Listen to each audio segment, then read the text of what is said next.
Welcome back, guys. It's the Brothers Geek Out podcast, and welcome to our Geek Out session. Today, I've got a lovely guest on today. We have Adam Tucker, musician, artist, and the singing voice behind Robbie Williams' Better Man movie. How are you doing today, Adam?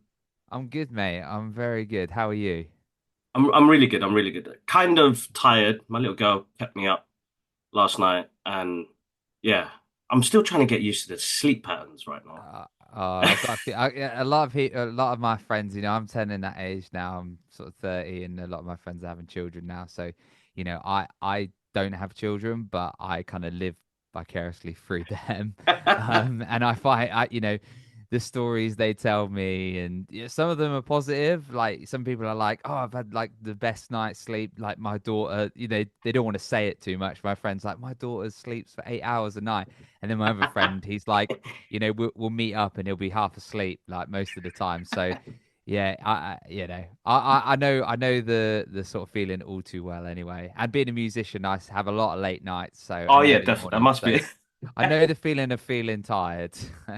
Oh, definitely, definitely. No, so yeah, it's been one hell of a journey, and being a creative as well with a bit kind of like a busy lifestyle, you're kind of thinking how like everybody keeps asking, how do you manage this? How do you, as a dad, as a creative, like how do you balance it Mm. out? Because once you hit like, and here's me showing off my age again.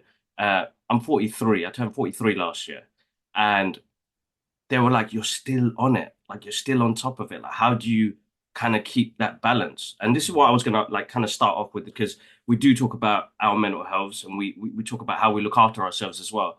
Mm. And sometimes with that immense pressure, meditation and yoga helps me massively. Meditation over the past couple of years has really helped my mental health. But what is it for you as a creative when it comes to being overwhelmed with life situations, creative situations, things like that? What have you done to kind of overcome some of those emotions? Yeah, I mean, to be honest, like I actually go to the gym quite a lot. That's actually a Hmm. really good point of like just going for like 2 hours, an hour, just switch my phone. I like to sleep. And then yeah, just kind of switch off from everything. And now I'm quite busy, and especially when I was actually doing the film, like I was Mm. back and forth everywhere. I was still playing, I was still like actively gigging, and I still am as a musician as well. So I was kind of in the studio, and then I work as well. I like Okay. work full time, so I work in a marketing company. So like, that's always, I work with my mate who actually is a musician as well, and like we have such a So nice cool. connection. And like I was working, I was working like, I don't know, like 7 till 4. Then I'd have an hour Wow. break. I'd get to the studio. Then I'd record like 7 to 11, and then kind of repeat, repeat, and repeat. And yeah, like that. I mean, it sounds funny. Like where do you fit those 2 hours into the gym? But Exactly, yeah. it is like that respite really that I needed. Like go into the gym, and that's just my safe, like that's like my safe place sort of thing. But Mm. I love the quote, and it's actually probably backwards on here, but I always wear this. It's Oh, like big thoughts, small steps. So yes. obviously, as creatives, you kind of get carried away a little bit, and we need to do everything in one day, and we need to do, we need to I don't know. Yeah, we just need to kind of like, what it's like, the grind and the hustle. Like we feel like we need to do that all the time. Well, you don't. It's like the small steps that kind of lead to that. And also realizing, ironically, that it isn't all about that. Like it isn't all about my music career. It isn't all about like, trying to make it as such. It is also about like, I've got a lot of time for like family and my Hmm. girlfriend and friends. So just trying to strike the right balance really. And admittedly, I probably have gone one way than the other, towards like sort of, especially when the kind of film stuff was happening. I still, I sort of swayed quite towards the, working and not really resting and sort of having Hmm. time to myself. But yeah, like it's, I know, if you've seen the film, like what kind of, I'm not saying I'm famous or anything, but obviously, like, what that kind of side of things can do to people, and how Yes, they get definitely. carried away in their ego. So I've got some good friends who can pull me down to earth quite quickly, and remind me who I actually am and not who I want to be. Ah, that's absolutely amazing. I mean, having close ones around you is always very important but as you said, like bring you down to earth and like that still must be an absolutely pinch me moment uh when you got cast for that because it's like, oh my God, like this is really happening. And this is where it kind of segues into the next question where it was your origin story, dude. How your I know it goes into Better Man, which is Yeah. great, but your origin story, dude, like music. Oh, well, I mean, man, I've been playing music since my parents brought me a guitar when I was like 3 years old, really. I always Cool. wanted to be a musician. I used to like go into HMV and be like, look through. Kids don't do that now, I don't think, but I used to go through there, pick like the CD that looked the coolest, and go Yes. home and listen to it. And my CD collection was massive. I was the era of CDs, so Oh yeah, I man. probably still have like loads somewhere, Same. like just like actually I know because my parents just moved out their house and like our family home, and literally it's like there was like a box of CDs, and I was like, you don't want to sell them. You kind of like you No, you always feel keep quite them. attached to them. But yeah, like I mean, I always wanted to be a musician in some capacity. I've wanted to be an actor as well. Cool. For a while when I was kind of growing up, I really enjoyed kind of theatre and musical theatre. Really, I quite enjoyed. And when I sort of came to the age of kind of going to university, I was going to go to drama school. I did audition to at drama school, but I also didn't know if I wanted to do drama or like acting or Yeah. music. So it was kind of like I had to like kind of weigh those two up really.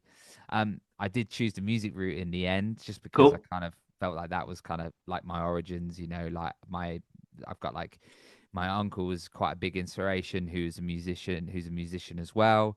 And we Hmm. kind of got like that musical bone in our family. We've Cool. got like a lot of like, it goes sort of way back. I think even my great granddad, he used to perform on stage with like Charlie Chaplin, and people like Wow. that. So yeah, and they were like big sort of actors of the time or performers. So I was Yeah. always wanted to be a performer. I think, being a musician is being a performer in some capacity. I think it's just a little bit. I'd say it's probably for me, it's like a little bit more creative. I feel like I can express Hmm. myself more through the medium of music instead of acting, where acting you're kind of pretending to be something else. So you can kind of, and also like that's what I love about music is the fact that you can kind of tell your own story. Hmm. Um, so yeah, I mean that's it really. Like it kind of it was, I was always wanting to do something to do with the performing arts or, around, I used to love playing on stage. That's When I amazing. was, I think I was about, well, it must have been probably, yeah, like year 6, so 10, 11. Wow. And I think Yeah. we had like our first gig in our primary school on stage. I used to go to used to go to a Roman Catholic primary school, and we decided to play a load of songs like American Idiot and like anti kind of capitalism songs Music. that we didn't know what they meant.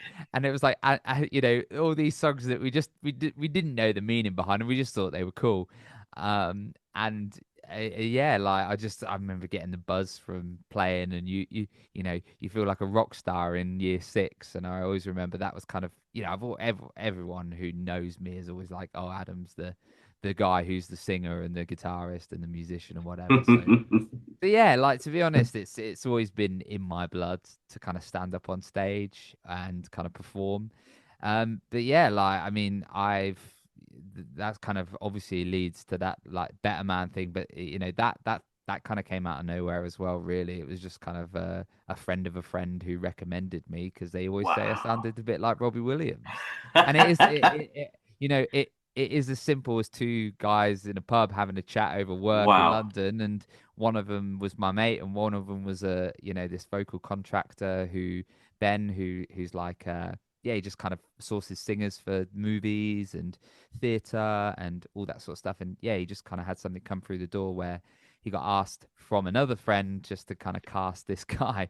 It's like it's that funny thing like who you know, Yeah, but yeah, yeah. it is luck. I think luck is like a combination of like being the right person at the right time, and having those skills. And I obviously like had through university Mm. like performed quite a lot on television and on stage. I think I played at like Wembley when I was like 21. That was Wow. amazing. So Okay. so I had like the experience that I Experience was needed, but there. it was Yeah. just like the luck of the draw that my mate was in the pub with his other mate at the time, and they were having a conversation about this film.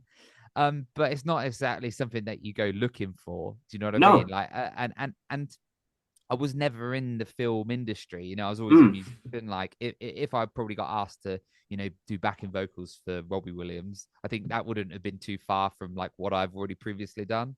But when someone comes asking about a movie, I'm like, oh my God, I've not been in a movie, or I've never done any professional like acting as such. I've just done a Yeah. professional musician. So, and not that it was an acting, I guess it was an acting job in some regards because it was like acting through like singing. So it's kind of Yes. musical theater in some regards. But yeah, Yep. um, yeah, I mean, just it's like a weird, crazy story. Like, I honestly, it just came out of nowhere. Like I was literally driving home. My mate called me and goes, "You never guess what? You always used to sound like Robbie Williams. Well, I've got you the best opportunity." And I was thinking, I don't want to be a Robbie Williams tribute. And then they were like, actually, it's his new biopic. Do you want to like? Would you be interested in auditioning? Like, blah, blah, blah. Yeah, the rest is Wow. history, really. Like madness, like really. And then honestly, Oh, those things. I mean, if you're in the creative industry, you know how quick things happen. Like when they want it, they're can you come in the bet. yesterday? you Yeah. know, That must have been a shock to the system, though. yeah. I think like and you probably talk about it a bit like that kind of imposter syndrome sort of thing, because when when you do get something like that come through the door, you're like, I'll take it, I'll do it.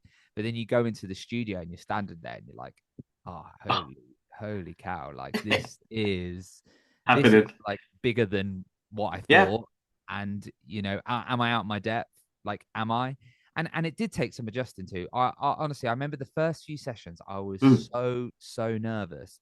I actually genuinely thought I messed up my audition when I was there Mm. because we went into the studio and recorded some like a couple of I think it was like She's the One and Angels. We done like little bits of that, and we didn't even get that far through them. Like honestly, it was 4 hours, and we probably recorded like a couple of verses. But that was Yeah. that was almost like the insight of what was going to happen, sort of thing. Okay. How much detail we were going to go into, but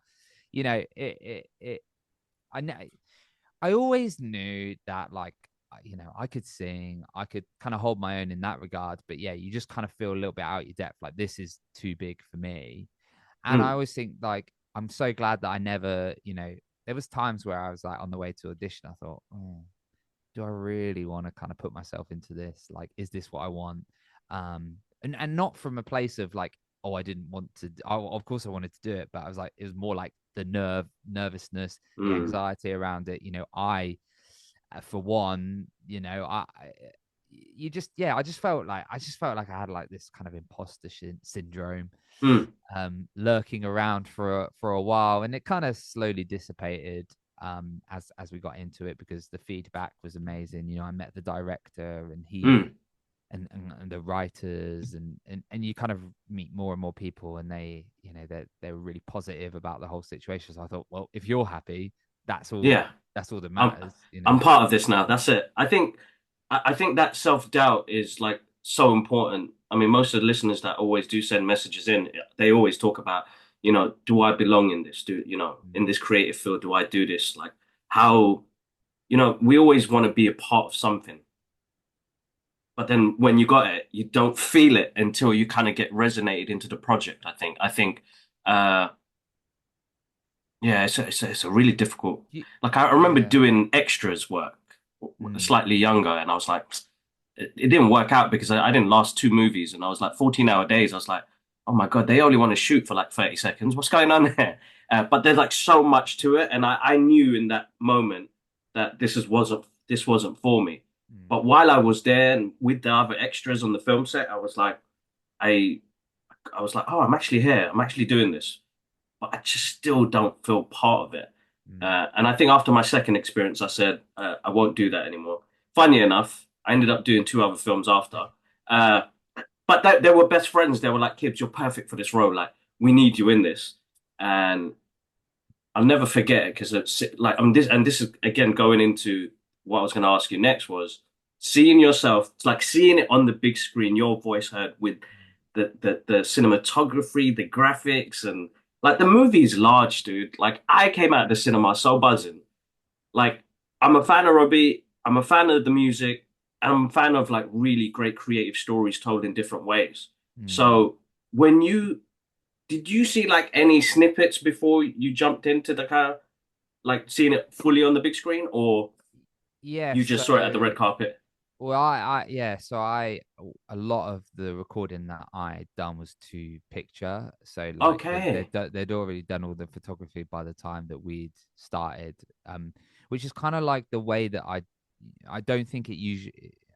I don't know, but from people telling me who are part of it, that's not the usual way. Like the usual Okay. way would be to do it in reverse. So you would do all the music first, Hmm. as you can imagine, then they do the scenes to it. But obviously, because and this is coming from people who like obviously worked on like The Greatest Showman, so but they're original songs, The Greatest Hmm. Showman, and obviously Robbie's is, but they're in the world, and I think there were versions that they'd created, like hybrid versions between like the Mm. original and this kind of new thing that Jono had acted to, and obviously they do all the dance into and whatever. So it's kind of in that like it was a weird realm because like this because obviously it's just I wouldn't say it was a backwards way of doing it, but it's just like it was A different version of it's a it, a different different way of way. doing it, Yeah. and it worked out because of the CGI. So every time that I would go into the studio, I'd have like two cameras on me the whole time, and then they would use my mouth and put that on the monkey. So then obviously it Ah. looks really real that he's singing. So they're not Yeah, just yeah, trying to yeah. like, oh, they're using like Jono's house, but like, obviously like I had different ways of pronouncing things and the way that I sung different things. It's so, I mean, when it's like 50, however big a cinema screen is, you can see every detail. So it needed to Yes. be like bang on. Yeah, Um, yeah. but yeah, in terms of your question, like I would record to the footage, and it would be Jono in that kind of suit thing that he wore, like the Yeah. the sort of the the the grey pajamas, I think he calls Yes, them, with the the dots all motion. over it. The Andy Serkis suit. Yeah, the motion capture suit. I think Yes, that's the that's it. Yeah. technical term. Yeah, But yeah, I mean, like that's another topic in itself, like that suit and how it definitely. comes to be. But yeah, so I knew, like I would see footage and I'd kind of see snippets of like what it was. I knew the musical scenes, I knew what they looked like, Hmm. and then when they would comp my vocals together, they put it to the the actual footage that they had, and then I would see that, and so I kind of knew what was going on, obviously. But yeah, like in terms of like the full thing and all the scenes in between and the way the songs kind of I knew Yeah. roughly how the songs would pan out. But yeah, there's one bit like I mean, if you've seen it, it's that thing where it kind of gets to a point and it's just like song, song, and you're like, oh, like you're sitting there like, oh my god, that's Yeah. me singing. And I mean, for the average listener, I don't think you would have known it was someone else than Robbie, but we spent a long time trying to make it sound like Robbie because Wow. we didn't want they don't want to use like AI, or they don't want to No, use of like course they not. don't want to manufacture something because you know I mean that industry's got its host of problems anyway with AI and That's right. whatnot. So having a real vocalist in there emulating Robbie was their priority. So yeah, I mean, like, and then watching the full thing was just mad. Like, you just I think anyone would want, anyone who's aspiring to be a musician or being an actor to be in a one of the biggest films, one of the biggest biopics made. So cool. So And cool. something like creative as well, Yeah. like something out there and different, and they That's took so. the risk with it in terms of like making him the monkey. Mm. But I can, if people haven't seen it, I mean, I think it's soon on streaming, so it's on Paramount Yes, Plus. yes, it will come out very soon. Uh, Mm, but but yeah, you just you have to got to see watch it. it. You have to watch it. Yeah, exactly. You I have to don't. watch it. No one's come out of the cinema and said they don't. That wasn't good. Like and I know I'm probably biased or whatever, and I probably see like the good stuff, but 99.9% of reviews, I mean, even the critics' reviews were amazing, Hmm. which is just like, I've not really seen a film what has kind of done that well in the like that, like 98% on Rotten That's Tomatoes amazing. and stuff It's like that. amazing. it was like 98 popcorn meter as well. I was just like, this is crazy. So And the good. more thing, you know, and I think people will gravitate towards it as it's released as well, because there's probably like a culture of people that don't go to the cinema anymore. I don't think the cinema tends to, unfortunately so, because it is also, you you miss out, you will miss if you don't watch it within like the next week in the cinema where it's still playing, you will miss the full experience of the film. You still Exactly. get to see it on your TV at home, but when you want to watch the full, you know, it's like watching Greatest Showman. I Probably the first time I've ever said this, and I hope he probably doesn't know, but I never saw Greatest Showman in the cinema. But I'm when with I you, bro. and I Don't saw it, worry. yeah, and I saw it at home, and I was like, I wish I saw that at the cinema, because Got that it. was such an epic film, and it's the same with Better Man as well. Just Yeah. yeah, That's why I went in and said, I'm gonna go watch this in cinema on Boxing Day. I'm gonna go watch this. I'm taking 3 hours out of my day. I'm gonna go enjoy this movie. My best friend, absolutely. I think he went and saw Greatest Showman like 17 times in the cinema. And he kept on wow, telling me, he goes, Kibbs, you're a movie buff. Like, why haven't you not gone to see this yet? And I was like, I was probably in a phase where I didn't know about musicals in the cinema. And Greatest Showman mm, had come out, and I think I watched La La Land, mm, and I was like, "Oh my God, that was an experience! Like, what did I miss out?" And then when I did watch it after, I was like, "I'm so sorry, bro, that I should have came with you to the cinema every time you invited me. I just didn't know." But now, like, I'm fully adoring how cinema is at the moment now, yeah, how creative it's gone now. We're taking much more risk in cinema and so. But you're right, there is the streaming thing element to it, and there's the people going out to the actual cinemas now, and it's a hard battle between the two because you yeah, are it's paying a bucket load in the cinema at the moment when you're already putting out a subscription every month, which is quite hard because I think a lot of us now, I mean, Amazon Music, Apple Music, mm, all the rest of it, you want to support the artists that create this, so you end up paying for it and you do it, but it's like the cinema experience is like I don't think anybody will get that feeling I had when I came out of Better Man. And I was like, and I keep telling people, like, make sure you catch it while it's there.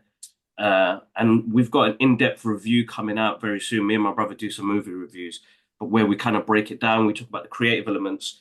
Uh, but yeah, it's such an experience in the cinema. I think cinema is still a great place to go to. mm, It's my another part of my mental health that I love going to and just having that 2 hour break from the world and the reality, like, and yeah, just getting stuck into kind of somebody else's world for a moment. yeah, definitely. No, I resonate with what you say there. I think it like it's hard now because of Netflix and Hmm. Paramount Plus, and yeah, I mean that's the battle that you'll always fight, and I think Yeah. um, but yeah, I think if you can see it in the cinema, you just got to go see it, because yeah, like you said, Yeah. the feeling when you come out, like I've watched it about I think I've seen it 5 times in the cinema, and I Hmm. probably will go watch it one more time before it leaves the cinema, Hmm. um, just because it's mixed for Dolby Atmos. So Yes. it's the whole, like, I mean, the guys who worked on it, in terms of the guys who like the music editors and the sound designers, the sound design itself is massive as well. And you So know, you good. don't when you're playing, I mean, unless you've got kind of like a nice sound system, if you're playing it through TV, you'll never fully You're experience not that going to kind of experience that. full No. 360 5.1 surround sound. Yeah. You know, that it was mixed for, and they spent a long time mixing it for that as well. And I Yeah. feel like that, unfortunately, sort of goes when it comes out of the cinemas. Unless you can just hire a screen at the cinema, I just go watch it afterwards. But you know, maybe I should have done that with Greatest Showman, just to hire the cinema to go watch it.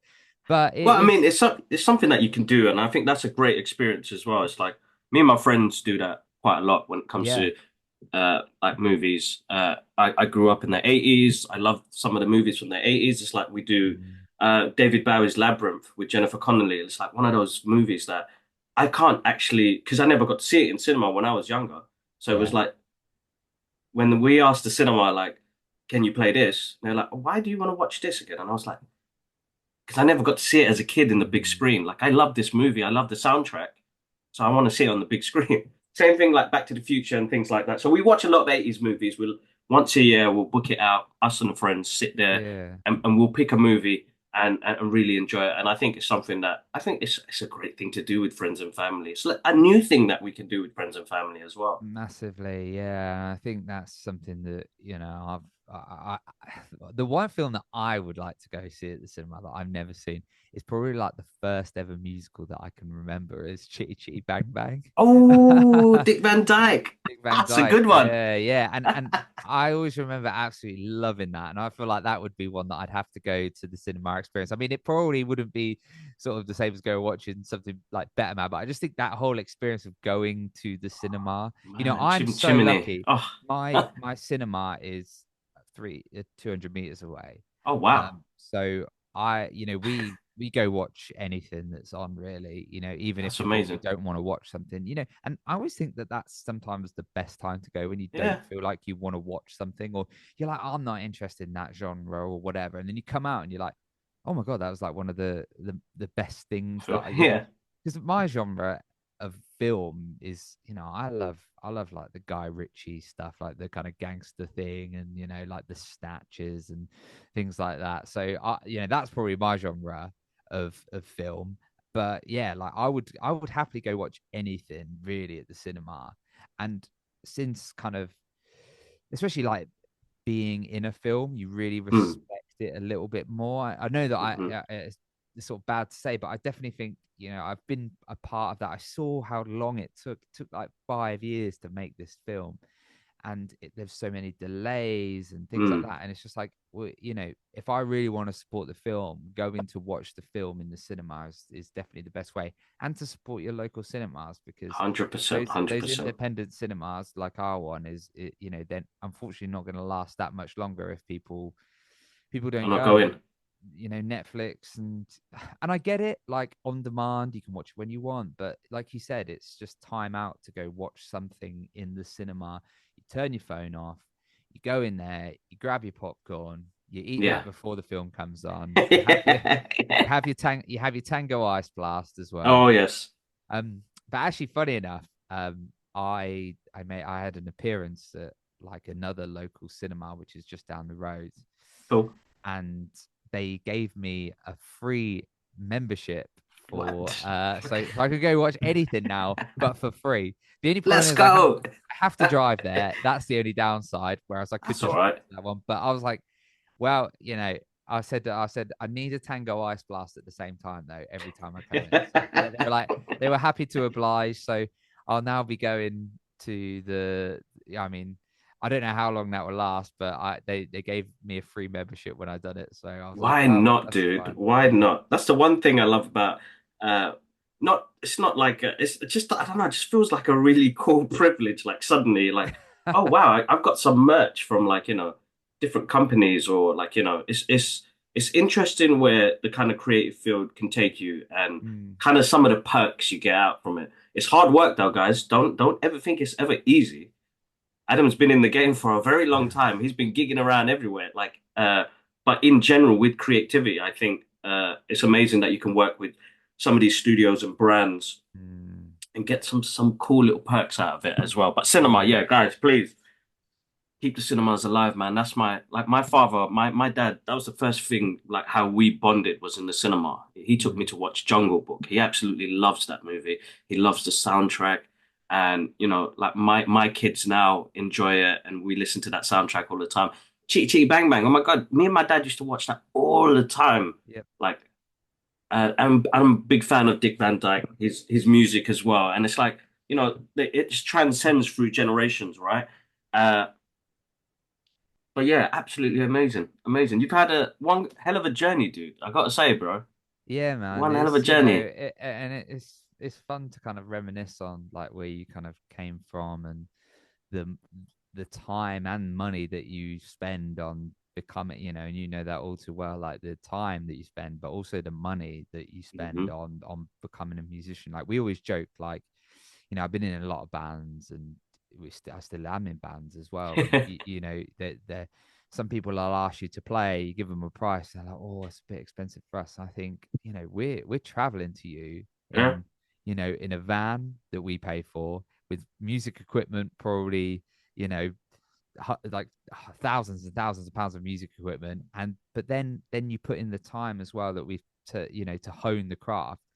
And like you suddenly think like, oh, I did actually, I'm now able to do this. And and it's like going back to that kind of imposter syndrome. Well, Mm. you've kind of earned the right to do this, 100%. and yeah, it's, I think, just looking back and reminiscing on like like how far you've come as well. And I think, even in the last like couple of years, how far I've come since the film. And Hmm. just like, obviously that opens doors to a lot of things, which is amazing. But yeah, just like, I was ready for it, really. Like, even though I Mm. didn't think I was, like everything, all the kind of interviews that I've been doing, and the, TV stuff and appearances and things like that. Like, if you'd have told me like 3 years ago you're going to do that, I'd be like, oh my God, that is terrifying. I don't know what to talk about. I don't know what, like, I just want to sing on stage. And then you kind of, you come around to it and you're like, oh, I actually quite enjoy doing this. Mm. And I get to meet people like yourself and just have nice, great chats about things that, I've actually met more people who are interested in the same things as I am now. And I That's come great. from, I live in quite a small town, really. I'm in Hmm. Norfolk. And it's a great town. I've got great mates here, but not a lot goes on. So to kind of, my network has just kind of gone, you know Just exploded, right? international. That's what I'm So saying. yeah, so it's great. I It's mean, amazing. I mean, so like this goes into the next bit was because as you said, you've gone international now with everything you've done, and your network's exploded. mm, Uh, and again, massive thank you for jumping on this as well. Because for me, talking to other creatives and a lot of the listeners and people that watch us on YouTube always are mostly creatives that are still struggling in the industry and trying to keep pushing on.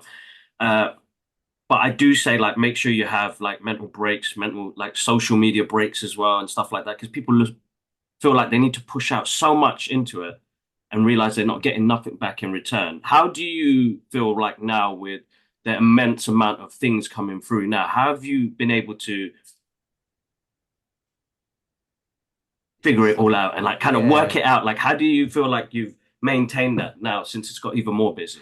Yeah, I mean, it was a boot. It was like it's been a boom, Yeah. because I've known that I've been on this film for 2 years or so. Mm. And only since December, really, people know my name. And celebrities talk about me. And it's just the weirdest experience. And yeah, like you said, like these opportunities kind of just start to fall on your plate and stuff. And I mean, the and I really resonate with what you were saying. Like, you give so much as a creative, and sometimes you get nothing back. And I actually Hmm. felt, and I, recently I've fallen into the trap of like being a bit obsessed with it. Hmm. Because rightly so, because you've gone from not being known really to being like, oh, like the words on lips of people that you'd only dream of sort of talking about you. Or got to go on, like, I don't know, for example, like the Chris Moore show. I listen to that show all the time and stuff like that. That's And I was just like, you know crazy. and last night, yeah, I heard like Jonathan Ross talking about me, and that sort of thing. And it's just like, it's just all a bit of a weird experience. And Mm. yeah, like I said, like I got a little bit obsessed with it, especially like on social. I think the social media thing, because you you can't. It's so hard because I've now, my social media following has just gone crazy, especially on like TikTok. I think I had like 200 followers, and I'm nearly now at 10,000. And that's in the space of what, like a month and a bit, really.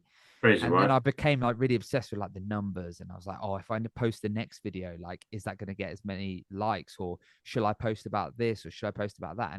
And like, as a musician, like my goal really was to kind of do my, obviously this has been the Hey. most amazing experience. I absolutely love Robbie Williams.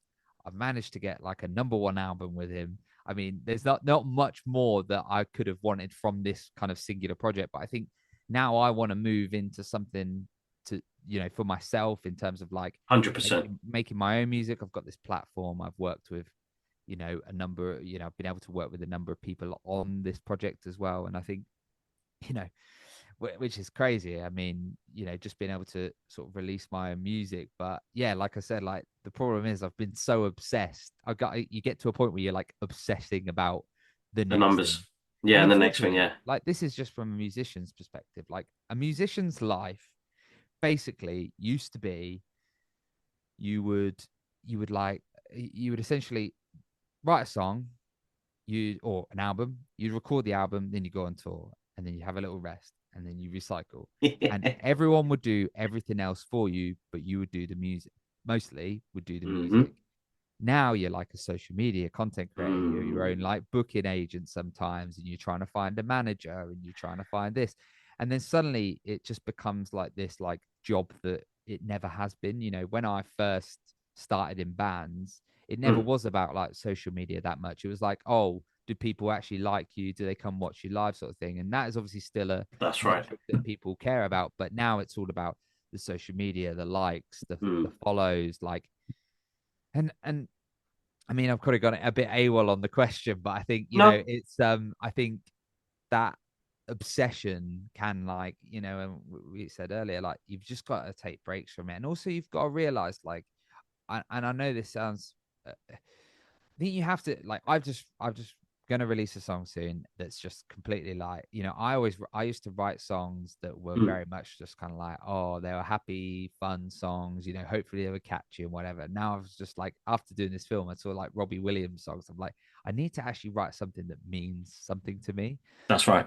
And then I got kind of went down this route of like thinking, oh, do people like this? Like, what do people want to hear from me? They only know me for Robbie, and I'm like, well, I've just got to go with it. I've just got to go with Hmm. my gut, and I've got to be like, I'm gonna put this song out there and just see what people think. I've already like put snippets of it out, and people are Cool. starting to like it, which is amazing. But yeah, I mean, it's such a minefield, this industry sometimes. You even when you're at a position when you feel like you're doing it, you're doing what you've always wanted to do, you still have the doubt of like, I don't know. I feel I'm like, well, will the song do well? Will this do well? Like, am I still like current, or am I still like making the most of this opportunity? Mm. And I think the great thing is, and I think it's just like I've got the right people around me now. And I That's good. the guy that I worked with on the film, in terms of like who sorted it all out for me, the agent, I still work with him on projects, which is Mm. amazing. And I like have a trust there, and he's very like honest with me, you That's good. know That's good. and people have, especially when I first started having interviews, like I've had no media training. I never went, in music school, they teach you how to write songs, not how to Yeah, talk to the media. that's And right. so like he's been really influential on that side of things as well. That's Like just good. been like, don't really talk too much about this, especially like kind of tabloidy stuff. You Of know, course, of course, don't yeah. don't go down this route, or don't say this, and not like putting the rules out, but just like giving me some guidance on that. Because it Because bites you in the back later on, isn't it? And like that's how you have to be careful. And having somebody there to be honest with you and telling you, like, just stick to the movie or stick to the music, does really help guide you. Because I've been on podcast episodes and I was like, oh my God, why did I say that for? Oh man, and they're gonna make a clip out of it and it probably go viral as well in the world we live in right now. So it's like it's kind of like keeping you in check, kind of. yeah, it's all about viral, like how viral something can go. So unfortunately, some things that do you disservice and don't paint you in the great light, even though you didn't mean to say it, like, not that you didn't mean to say it, but Yeah, didn't mean it to kind of come across like that. And anything now can be taken out of context, which is so kind of right. scary, because you know you could take a clip of someone saying something, and it could be completely, I could say something prior to that saying, oh, I don't think this, but, and then, like, that's just the world that we live in. So it's great to have like guidance Mm, on that as well, I think, because yeah, you just, I don't know, it's scary. It's scary, like, and for me, I think, because I've not experienced, I had a little bit of success at uni with like mm, friends, and we done like a TV show and stuff like that, but it never really like, it kind of made a, it kind of made news and stuff, but it never was like personal. It was like a group thing. But when it's Yeah. about me myself, like obviously, like and all this like cancel culture and stuff like that. Like, not that I'm ever have a view that would be cancellation worthy, or I never say anything cancellation worthy, but you always like have that fear that you might like something might happen or whatever, or someone Mm. takes something out of context anyway. But yeah, so I mean, I've completely gone No, away no, from no, it's your all right, original dude. It's all right, question. dude. Because this is the main thing. It's like having that conversation, and I think what people need to hear is that even being in the limelight of things, that it could get hectic, and sometimes it's nice to be kind of brought down to earth. But it was all about organization. That I couldn't even get that word out. It's like, how do you organize yourself with everything that's so busy right now? Because as you said, we're social media managers, we're content creators, we're doing the art form as well. Like I found it very hard at Mm, one point where it was like I had almost like a mental breakdown 3 years ago, and it was mm, during my brother's wedding in Singapore, and it was like, I'm just gonna delete all these apps. I'm gonna delete it. My artwork's not getting out there, and I was like fed up with myself with like the amount of art I was doing, and I had some great opportunities come up, which I just said no to because mentally I wasn't in the right place, and uh, it was because of what how the how I managed myself. I yeah. poured too much into not being an artist and poured it into trying to be a viral sensation or the guy who likes. I became a part of that system, which I Yeah. really hated. And I remember, I think I was there for 3 weeks, had a great time, no social media, nothing, didn't even post any pictures or anything like that. Uh, and I came back and my mentality had changed completely. Mm. And whatever I put out there in the ether happens. And that Uh, that's it. And that's the whole thing, I think, because it's like the idea of this film. If someone yeah, came to you and said, "Oh, I want to make this guy a monkey in the film. No one else is a monkey." And he just went with his gut instinct, Michael, yeah, because he was like, "I'm going to make something that I want to make. I'm going to exactly. And also, I don't think a lot of people understand this or Mm, resonate with it because it doesn't, if you're not in the TV world. This film was an independent film. That means that no big studio got involved to give them money. So they mm. independently financed this from the state of Victoria, from like Wow. independent, like uh, people who would, finance the film. So they put Ah, everything on the thing in line this. to make this Wow. film. And that's because a lot of people believed in being original and not abiding by the rules that people have already kind of so like put down. Essentially, what is the biopic? What's the story arc of a biopic? Oh, this, and then they go up, oh, and then they kind of recover or whatever. But we're Mm, going to change this, and we're going to make it like dark, we're going to make it real, and we're also going to mm. make him a monkey. And I think the whole thing just like it just works. And I just take a lot from that, because there's there was probably so many people who probably turned around to him and go, that's a rubbish idea, or no, that's not a rubbish idea, but that just won't work. It won't work. Yeah, Alas, it did. And it I think worked. for me So as good. well, and that's it. And as me as a musician, like and like I said earlier, I want to make music that means something to me, because Hmm. if I feel something from it, then someone else will feel something from it. But if I'm trying to make someone else like it, I'm gonna write this song because I think people So would yeah, like it. that's Or right. I want to write this song because I want this to be like a Radio 1 song. And as soon as you start doing that, you lose all the kind of you lose what being a musician really is. and That's right. and and Yeah. you're kind of like, you're not telling your story. You're not you're not being authentic to yourself, and people No, just and people see through that, I think.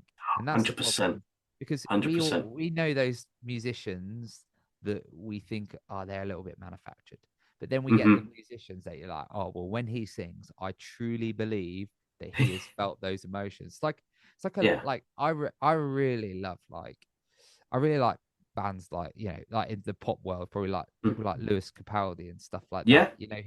He's got these songs that are like, they are like they Oh, strike a chord with everyone. 100%. They're so just 100%. and it's also, being vulnerable in a song as well. Like no one That's wants right. to be vulnerable. No one wants to tell someone, oh, I really, I don't know, I really miss this person, or Mm, I really feel insecure about X, Y, Z. No one ever talks about that now. Or not that no one talks about it, but like not enough people talk about that in their music. And I think those that's songs, right.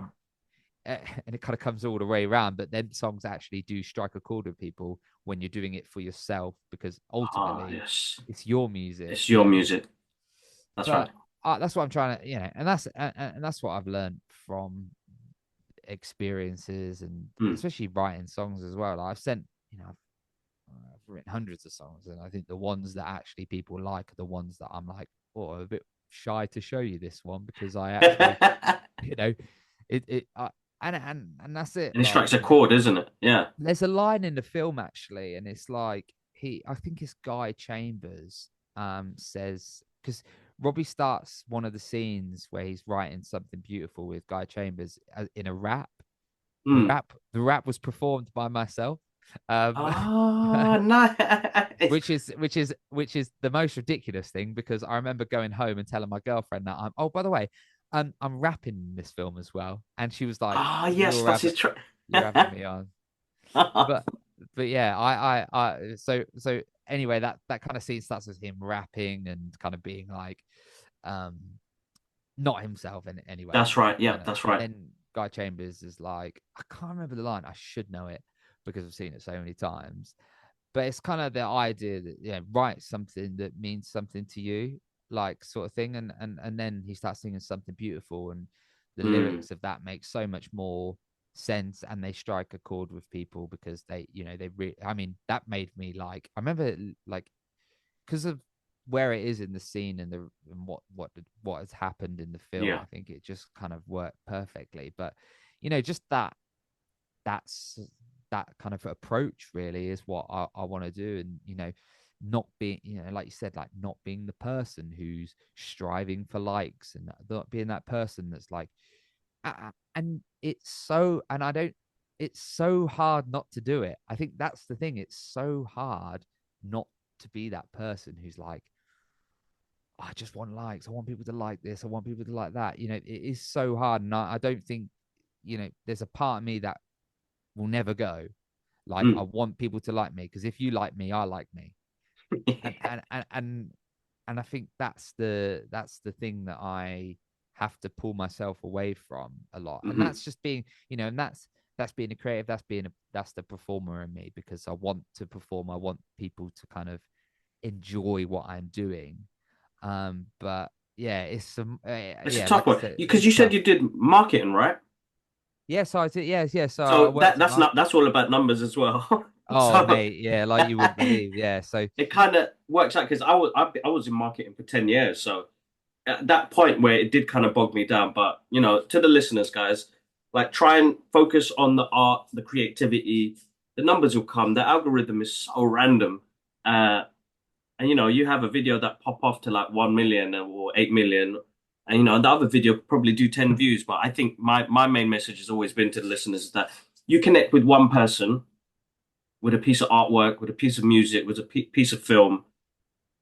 I feel like that's your job done, because when somebody messages back and says that did something to me, that inspired me, that made me cry, that made me laugh, that made me smile, then I think that's when it's all worth it. And when it's somebody can do that, yeah, is absolutely amazing.